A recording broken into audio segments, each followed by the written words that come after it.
सोचिए, कभी कभी एक नौकरी बस नौकरी नहीं रह जाती। वो एक ऐसा तजुर्बा बन जाती है जहां जहां हकीकत और डरावने सपनों के बीच की लकीर ही मिट जाती है। आज की कहानी एक ऐसी ही रात की है। तो कहानी की शुरुआत ही होती है एक बहुत ही अजीब नियम से। ये कोई मामूली हिदायत नहीं है, बल्कि एक चेतावनी है। एक ऐसी चेतावनी जो आने वाले खौफ की तरफ सीधा सीधा इशारा कर रही है। तो इस कहानी का हीरो है अर्जुन, एक ऐसा नौजवान जो कह सकते हैं कि हालातों से इतना मजबूर हो गया था कि उसने एक ऐसी नौकरी पकड़ ली जिसे करने की हिम्मत शायद कोई और नहीं कर पाता। अब देखिए, अर्जुन ने यह फैसला क्यों लिया? क्योंकि वो मजबूर था। एक तरफ घर में माँ बीमार थी, उनका इलाज करवाना था, और दूसरी तरफ ट्यूशन की फीस भी बाकी थी। तो ये नौकरी कह लीजिए कि उसकी आखिरी उम्मीद थी। तो नौकरी के पहले ही दिन उसके नए बॉस का फोन आता है, और फोन रखने से ठीक पहले वो उसे एक आखिरी बहुत ही अजीब हिदायत देता है। बॉस के ये शब्द कोई सलाह नहीं थे, बल्कि एक सीधी चेतावनी। और बस इतना कहकर फोन कट गया, और अर्जुन उस सुनसान पेट्रोल पंप पर उस रहस्यमय डायरी के साथ अकेला रह गया। तो चलिए अब उस रहस्य के एकदम सेंटर में चलते हैं। देखते हैं कि वो कौन से अजीबोगरीब नियम थे जो अर्जुन को उस पुरानी लाल डायरी में मिले थे। ये नियम देखिए जरा। ये कोई आम नियम तो बिल्कुल नहीं है। किसी ग्राहक से उसकी मंजिल मत पूछो, 3 बजे के बाद बाहर मत देखो। मतलब हर नियम के साथ डर और बेचैनी बढ़ती ही जाती है। ये सिर्फ निर्देश नहीं लग रहे, ऐसा लग रहा है मानो किसी अनदेखी दुनिया से बचने का कोई तरीका बताया जा रहा हो। तो सवाल तो मन में यही आता है ना कि आखिर किस पेट्रोल पंप को ऐसे नियमों की जरूरत पड़ सकती है? ये नियम आखिर किस चीज से बचाने के लिए बनाए गए थे? हर एक हिदायत किसी भयानक सच्चाई की तरफ इशारा कर रही थी।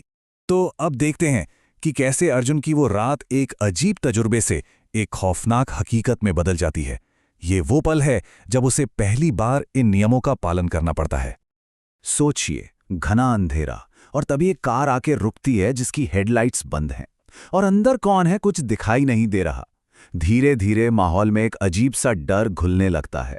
अंदर से आवाज आती है, टैंक फुल कर दो। बस ये 3 शब्द, लेकिन उस बेजान आवाज ने अर्जुन को अंदर तक कंपा दिया। और फिर अंधेरे में से एक कंकाल जैसा हाथ बाहर निकलता है और अर्जुन को बर्फ से भी ज्यादा ठंडे नोट थमाता है। ये वो पल था जब अलौकिक हकीकत बन गया। वो कंकाल का हाथ और वो अजीब ठंडे पैसे इस बात का पक्का सबूत थे कि ये नियम सिर्फ कागज पर नहीं लिखे गए थे।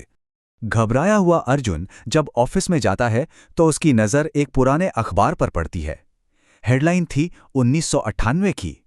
बॉम्बे रोड पर सुबह 3 बजे भयानक हादसा। ये एक बहुत बहुत बड़ा सुराग था। अचानक पेट्रोल पंप पर हो रही ये सारी अजीब घटनाएं अतीत की एक भयानक त्रासदी से जुड़ती हुई नजर आने लगती हैं। और अब आता है उस रात का वो मोड़ जहां सिर्फ एक छोटी सी गलती की सजा तबाही थी। घड़ी में ठीक 3 बजते हैं। अर्जुन ऑफिस के अंदर दरवाजा बंद करके इंतजार कर रहा है, और फिर एक एक करके हालात बिगड़ने लगते हैं। लाइटें छपकती हैं और बंद हो जाती हैं। हर गुजरते मिनट के साथ तनाव बढ़ रहा है, और अर्जुन अपनी जिंदगी की सबसे बड़ी गलती करने के बेहद करीब पहुंच जाता है। जैसे ही वो बाहर देखता है, उसे लोग नहीं बल्कि काली परछाई जैसी आकृतियां दिखती हैं, जिनकी आंखें हरी चमक रही थीं। खिड़की के बाहर का ये नज़ारा किसी बुरे सपने से कम नहीं था। और तभी वो काली कार लौटती है और जोर से हॉर्न बजाती है। वो हॉर्न वो इस बात का पक्का संकेत था कि सबसे जरूरी नियम अब टूट चुका है। डर अब अपनी इंतहा पर था। वो परछाइयां उसकी तरफ तैरने लगती हैं और दरवाजे को पीटना शुरू कर देती हैं। घबराकर अर्जुन अपने दोस्त को फोन करता है, लेकिन दूसरी तरफ से जो आवाज आती है वो जानी पहचानी और भूतिया थी।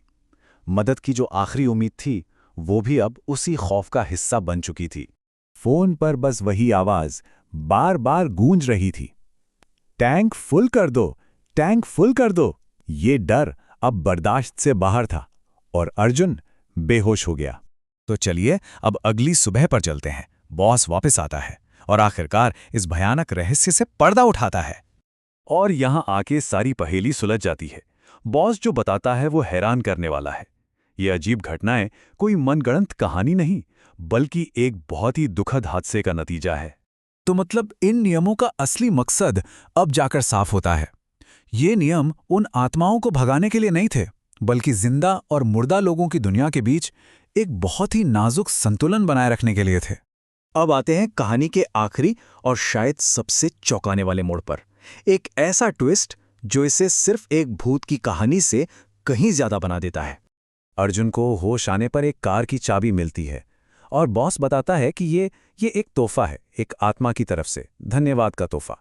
उस खौफ के बीच एक आत्मा ने शायद अर्जुन को देखकर अपनी मौत को कबूल कर लिया और आज़ाद हो गई, और जाते जाते उसने अर्जुन को बचाया भी। वो चाबी सिर्फ एक तोहफा नहीं थी, वो मुक्ति का प्रतीक थी। तो जब अर्जुन का दोस्त उससे पूछता है कि वो इतनी डरावनी जगह पर वापस क्यों जाएगा, तो अर्जुन का जवाब वाकई हैरान करने वाला था। कुछ इंतजार कभी खत्म नहीं होते, मुझे आज भी इंतजार करना पड़ेगा। मतलब वो अब सिर्फ एक नौकरी नहीं कर रहा था, वो खुद उस चक्र का, उस साइकिल का हिस्सा बन चुका था, उन भटकती आत्माओं का इंतजार करते हुए। और कहानी हमें यहीं इसी सवाल के साथ छोड़ जाती है। आखिर अर्जुन ने वापस जाने का फैसला क्यों किया? क्या ये सिर्फ पैसों की मजबूरी थी, या उन भटकती आत्माओं के लिए एक जिम्मेदारी का एहसास? या फिर शायद अब वो खुद उस अनदेखी दुनिया का एक ऐसा हिस्सा बन चुका था जहां जिंदा और मुर्दा के बीच की लकीर हमेशा के लिए मिट जाती है, एक ऐसी जगह जहां से शायद वापसी मुमकिन ही नहीं।